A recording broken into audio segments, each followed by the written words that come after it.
Ahmedabad ગ્રામ્યના Nal Sarovar police station હદમાં આવતા ધરજી ગામે કાયદો અને વ્યવસ્થાના ધજાગરા ઉડાવતી ઘટના સામે આવી છે, જેમાં ધરજી ગામે મોટા પાયે દારૂનું વેચાણ થઈ રહ્યું હોવાની બાતમીના આધારે પોલીસ કાફલો દરોડો પાડવા પહોંચ્યો.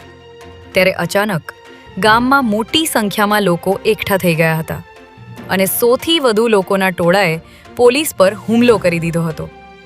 ટોળાએ પોલીસ કર્મચારીઓને રસ્તા પર દોડાવીને માર મારતા ગંભીર સ્થિતિ સર્જાઈ હતી. ત્યારે સમગ્ર મામલે 100થી વધુ લોકો સામે રાયોટિંગનો ગુનો દાખલ કરી હુમલાખોરોની ઓળખ કરવામાં આવી રહી છે.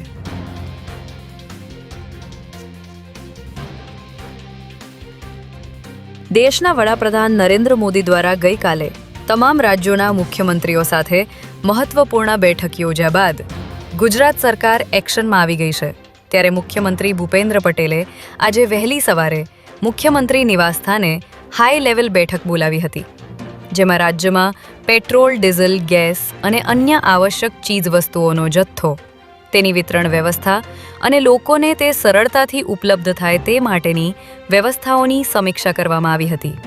આ બેઠકમાં સરકારે નાગરિકોને લોકડાઉન જેવી અફવાઓથી દૂર રહેવા અપીલ પણ કરી હતી.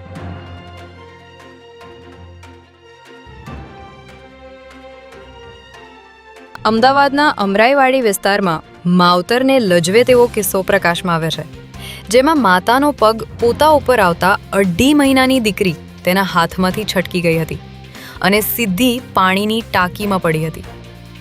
મોનિકાએ દીકરીને બહાર કાઢવાનો પ્રયાસ કર્યો હતો, પરંતુ તે અંદર સુધી જતી રહી હતી, જેથી તે ગભરાઈ ગઈ હતી અને તેના ઉપર આરોપ આવે નહીં તેવા ડરથી તેણે ટાંકીનું ઢાંકણું બંધ કરી દીધું હતું અને તેની ઉપર તગારું મૂકી દીધું હતું.